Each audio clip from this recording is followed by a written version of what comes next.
تاهیر نەورۆڵی هاوڵاتیەکی هەڵەبجەیە 29 ساڵە کار لە سەرکۆکردنەوەی کەلوپەلی کۆن و درا و چەندان جۆری تەزبیح دەکات.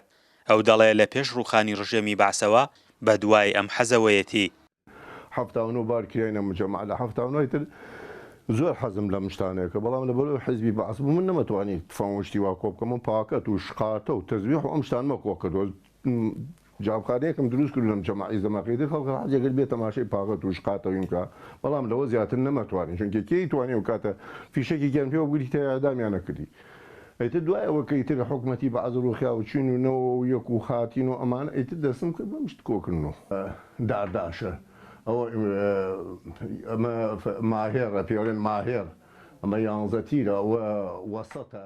تاهیر زیاتر لە 18 جۆر چەکی دەگمەنی کۆ کردووەتەوە کە مێژووی هەندێکیان زیاتر لە سەدەیەکی بەسەردا تێپەڕیوە. ئەو دەڵێت لە بازاڕدا هەر چەکێک کۆن بێت مشتریەکەی دیارە و دەیهێنن بۆی ئەویش بەبێ دوودڵی دەیان کڕێت. یعنی سیلاحی پێش سەردام حوسێن پێش محمەد حەسەن البەکریش یعنی پێش ئەوانە یعنی سیلاح هەمووی کۆنە ئەمە مەسەلا ئەمە بڕنەوە ئەوە جیمقافی ئەڵمانی پێڵێن بڕنەوەیەکی زۆر بە قابیلە ئەمە وەختی خۆی ساچمەزەر هین بووە ئەمە تاپڕی بچکۆلەیە هینە فیشەکی تاپڕە تەقێنێت بەس فیشەکی بچکۆلە بەس کۆنە زۆر کۆنە. تاهیر تەنها درا و چەک و تەزبیحەکانی کۆ نەکردووەتەوە. ئەو چەندین دەستگای سونەتی و ئامێری کۆنی هەیە کە لە کوردستان و لە عێراقیشدا مێژووی خۆیان هەیە. ئەو دەڵێت هیچ کەلوپەلێکی کۆن کە ئێستا بە تەقلید دروست کراونەتەوە لە ماڵەکەی ئەودا نییە.